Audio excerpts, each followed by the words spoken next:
Welcome back, guys, to another Spegic adventure. This is going to be part 2 of our Tokyo adventures and also the very last vlog video of our Japan trip for 2023. For our first stop today, we are at A-Pit Autobox in Shinonome. Apparently, I've been here before pre-COVID, but it looks so different than how I last remembered it. I don't remember looking like this. More like modern. Yeah, I think they did. We never went to this one. They updated it. No, we went to the one somewhere else. The real was like blue. It's not this one. It is this one. I think they renovated it. I don't think it was this one. It was here at this. No, we never took this line to Shinonome before. I don't think. It was like somewhere else. We did, Tiffany. Nah, we can. bro, it looks hella different. You look, dude. They updated it. Dude, I don't think we've ever been here. If you're a car enthusiast, I would highly recommend making this a part of your Tokyo itinerary. Oh, yeah, it is. Oh yeah. Chatter. Pohasa. You know what's a pohas? Oh, Haas okay. Well, look at this. Look like a boomer hat. It is a boomer hat. Rather than most Autobox, where they sell a lot of car cleaning materials and floor mats and air fresheners, which they do have at this store. This store is a little special because, as you can see from the footage, it's set up more like a department store selling things for customer to buy as memorabilia or collectibles. It also sells books and magazines, and it does have a Starbucks inside for customers who had dropped off their car to be repaired and wanted to wait while drinking their coffee. Yo, why you look like that, bro?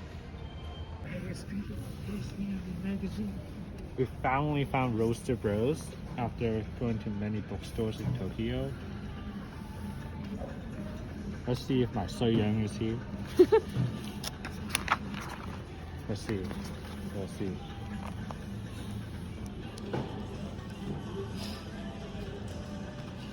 My So Young is here. Oh, who's that? Who Oh my is god, who? it is your face in there. Oh, It is it's my just so face. clear.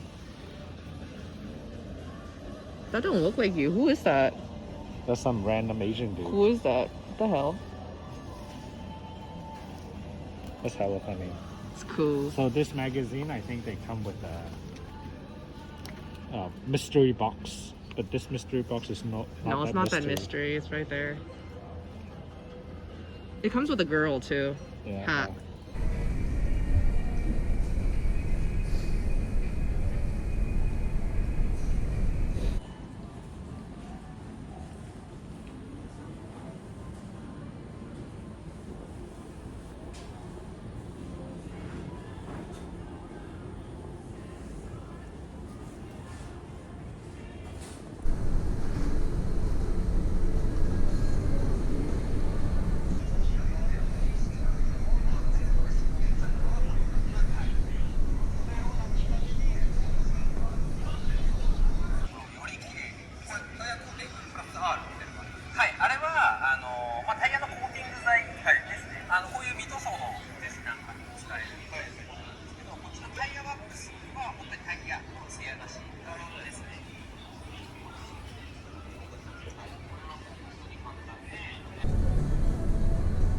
I would say this is probably one of the most interesting and unique Autobox I've been to. Now, if you thought the ground floor was massive, don't forget that there is a second floor to this building. Well, I bet you STI pay like a section Oh, probably. to be here.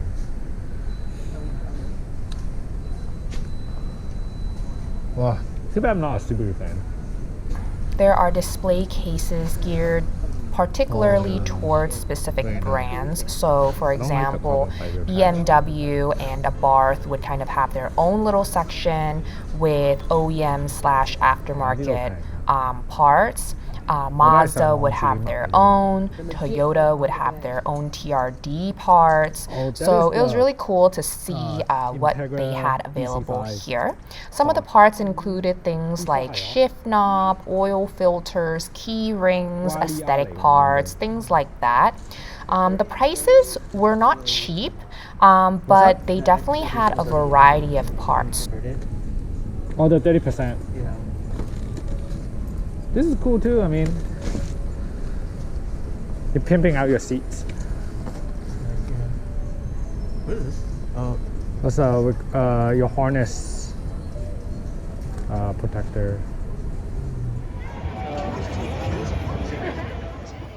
Our next stop is Harajuku District. We are walking through Takeshita Street, and this street is known to That's enough be already. hip and trendy. So the shops here are more geared towards teens and I would say latest early 20s. Like everybody here is like wearing a hella thick ass like hoodie, right? Yeah. This is really thick.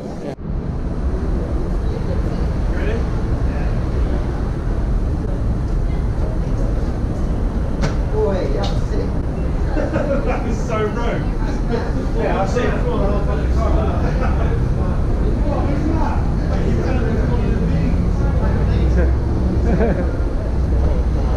California. Yeah.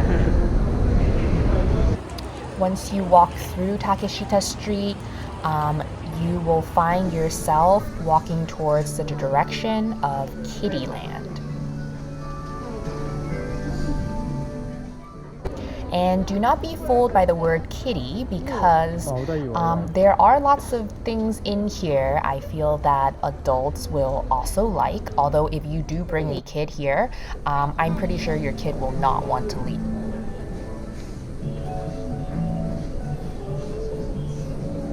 This is like a Sanrio on crack.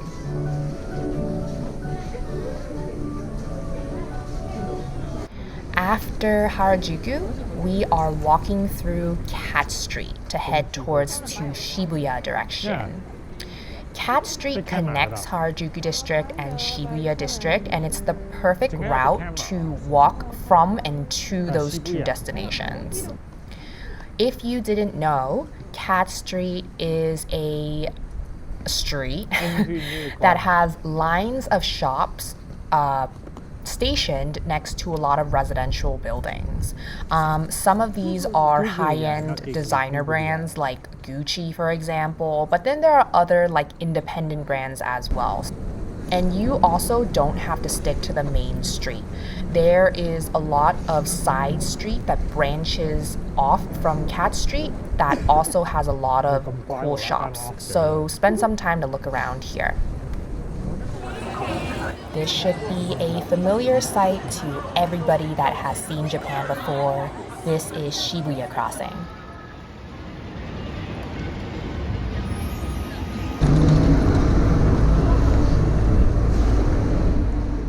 Our first stop is Tokyo Food Show.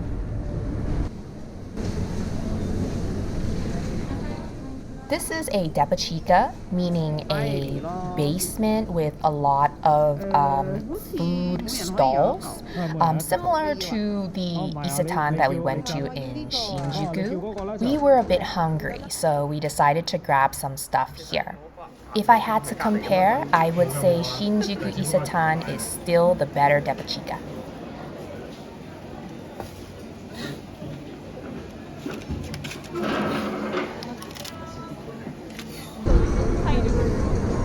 So I won't bore you with us looking around and shopping. There are options for both men and women. For the ladies, I would have to say that as I'm walking through trying to shop, there were a few clothing pieces that I took an interest to, but similar to the problem like I had at Uniqlo in Japan, the sizing was my issue. A lot of the clothes here are one size. The one sizes that they do have usually cater to pretty petite builds. So, the biggest item and the biggest reason why we had to buy an extra suitcase is because of ta-da! So, we bought the PS5 at the Yamada department store. As a foreigner, we get tax-free. And also, if you buy the controller with a PS5, you also get additional discount. I would say that you can probably buy this whole thing, the controller, the whole GT7 with the PS5 bundle is still cheaper than if you were to buy a brand new PS5 without a controller or without the game In the US. in the US. So that's how much cheaper it is right now in Japan. Japanese breakfast. I love Japanese breakfast. This is what we are eating the next morning.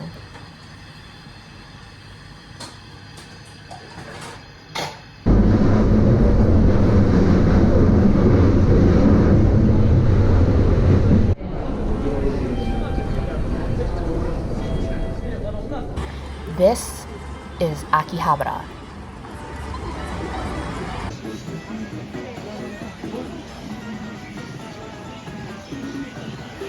Akihabara, or sometimes shortened to Akiba, is known as an area where there's a lot of anime and electronics. So if you're an anime fan, or if you're into like computers, gaming, things like that, this is definitely the area to check out. We noticed that a lot of the shops carry roughly similar things, but the price point is very different. So if you find something in one of those shops and you're price conscious, shop around first. Sometimes for certain items, I've seen it can vary by approximately 2,000 yen. You definitely want to shop around before committing to any purchases here.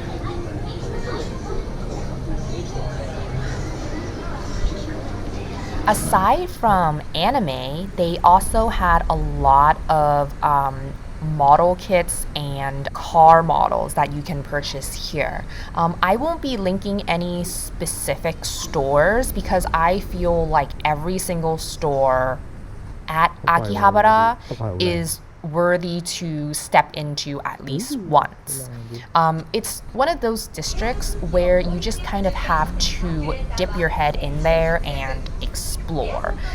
All of the stores that you will want to check out are around Akihabara Station.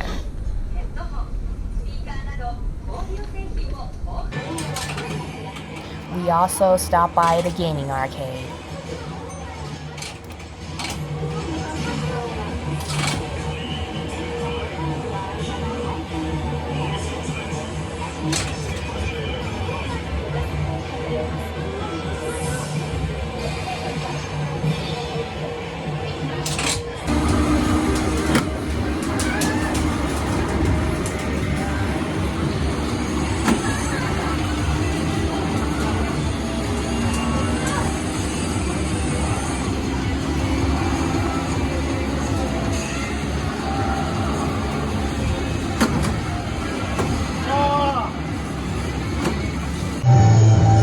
This game was a lot of fun. Do you guys know DDR? Well, I hope you do, because that game's super old. It's essentially the same concept. Instead of, using your feet to match the rhythm, this one is using your hand.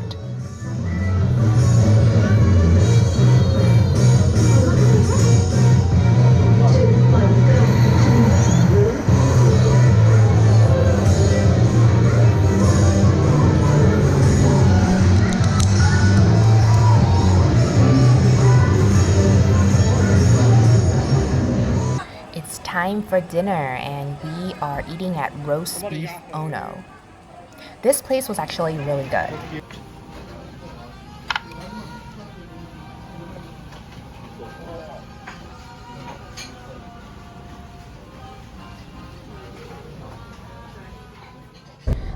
know of the NC in Japan that sells sweet potatoes?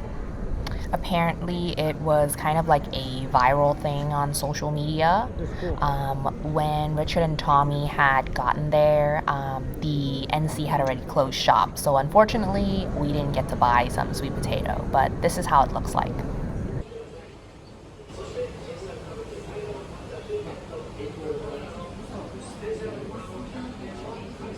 Yay! Tommy and I bought Seiko watches at Big Camera. Ta-da!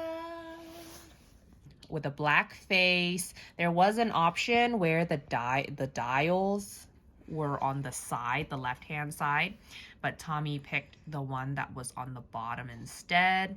So it looks really nice, very classy.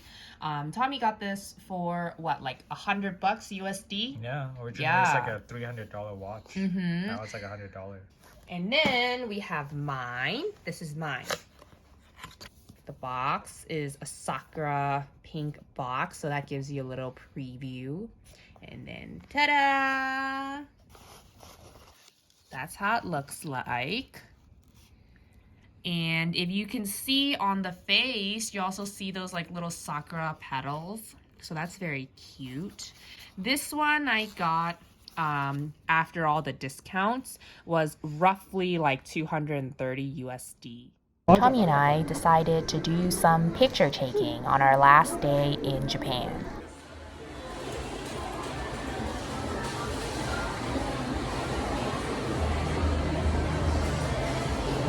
Discrimination.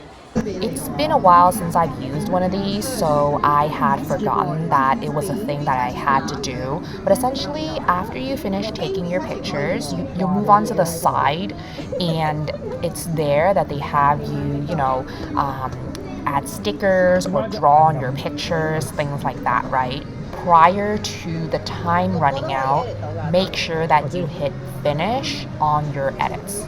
Because if you don't click finish like we didn't the first time around, it will not accept any of the edits that you've made on the picture. And when they print the picture, your picture will just print as is and there will be 0 edits. Like all of the hard work on the edits that you made will not be there. It's finally the official day leaving Japan. We were here for 2 weeks and it was such a great time. We're currently on the Narita Express eating some of the stuff that we bought from Shinjuku Isetan, and the bakery items are so good. It's my participation badge. Specifically, we really liked the melon pan. It had actual melons on the inside. It was so good. Was it good? Anyways, thank you so much for joining our Japan adventures. It was so fun, and I hope you guys enjoy all of the footages and gives you inspiration on your own Japan trip in the future. The last video for the Japan vlogs will be regarding a review for Zip Air, which is the Japan budget airline that we took. Car content will resume after that video. Stay tuned for more Spec Adventure. Bye!